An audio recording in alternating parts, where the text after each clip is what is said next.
अवसान के कारण से चुनाव डेफर हो गया था। वो चुनाव क्योंकि अभी होना है 5 तारीख को, इसलिए इस पूरे क्षेत्र में आचार संहिता लगी है, इसलिए यहाँ वो कार्यक्रम अभी स्थगित होगा। चुनाव के बाद में शीघ्र ही यहाँ भी वो कार्यक्रम चालू होगा। लेकिन मैं एक बात कह सकता हूँ कि राजस्थान में जनता भारतीय जनता पार्टी की सरकार बनने के बाद में आनंदित तो है ही, लेकिन साथ साथ में अत्यंत उत्साहित भी है। और लोग एक बड़ी अपेक्षा के भाव के साथ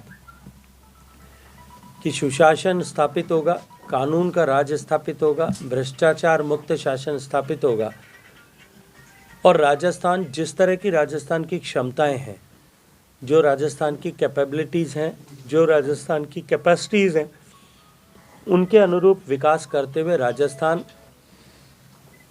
देश का अग्रणी प्रदेश बनेगा।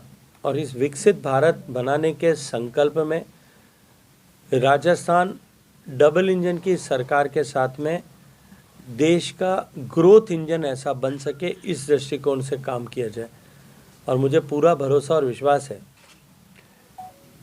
कि माननीय भजनलाल जी के नेतृत्व में बनी हुई सरकार, मोदी जी की सरकार के सहयोग से, उनके मार्गदर्शन के साथ राजस्थान को आमूलचूल रूप से परिवर्तित करने के लिए सफलतापूर्वक काम करेगी।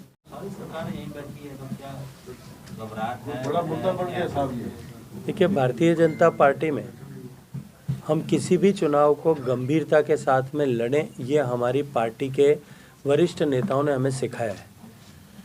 और भारतीय जनता पार्टी में हम सब लोग सामूहिक जिम्मेदारी के साथ में काम करते हैं। कांग्रेस पार्टी की तरह कि जब उनके मुखिया चुनाव के समय में विदेश यात्रा पर जाते हैं, इस तरह का विधान भारतीय जनता पार्टी में नहीं है। हम सब लोग मिल करके छोटे से छोटे चुनाव को भी उसी गंभीरता के साथ लड़ते हैं, क्योंकि चुनाव लोकतंत्र में, लोकतांत्रिक व्यवस्था में सबसे महत्वपूर्ण विषय है। और अच्छा व्यक्ति, सही व्यक्ति चुना जाए, भारतीय जनता पार्टी की शक्ति बढ़े, हम सब लोगों के समन्वित प्रयास उसके लिए हमेशा रहते हैं और रहना भी चाहिए। सर, डोटासरा जी का ये कहना है कि भाजपा सरकार पर्ची की सरकार है। पहले मुख्यमंत्री बनने में, फिर मंत्रिमंडल बनने में, अब मंत्री के जो विभागों का बंटवारा है उसमें भी पर्ची आएगी। अब डोटासरा जी ने यही देखिए, मैं पर्ची और पर्चे की बात तो नहीं करता, लेकिन पर्ची पर लिख करके जिस तरह के घोटाले उस समय में हुए थे, पहले वो उन पर्चियों का हिसाब किताब कर लें, क्योंकि बहुत सारी पर्चियां खंगाल करके बहुत सारे लोगों को उन पर्चियों में जो हिसाब किताब है उसके आधार पर जेल में जाने की तैयारी अभी से कर लेनी चाहिए। टीटी साहब को मंत्री बनाने का भी काफी विरोध कर रही है कांग्रेस। कि लोकतांत्रिक व्यवस्था में संविधान प्रदत्त अधिकार है, इसको विरोध करने की आवश्यकता क्या है? हम तो चाहें तो हम अगर चाहें, देखिए, आचार संहिता का कस्टोडियन कौन है? कांग्रेस पार्टी है, चुनाव आयोग है। लेट द चुनाव आयोग take a call on this. चुनाव आयोग को अगर लगेगा आचार संहिता का उल्लंघन है, वो अपने आप इसके ऊपर संज्ञान ले लेगा, कार्रवाई करेगा। उसकी चिंता जो है डोटासरा साहब क्यों कर रहे हैं? और ये संविधान प्रदत्त व्यवस्था है कि किसी भी व्यक्ति को जो है मंत्री बनाया जा सकता है। विद इन 6 मंथ्स उसको चुनाव चुन करके आना है।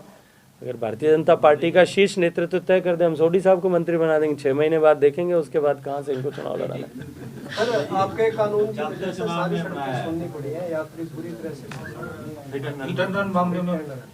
ठीक है। मुझे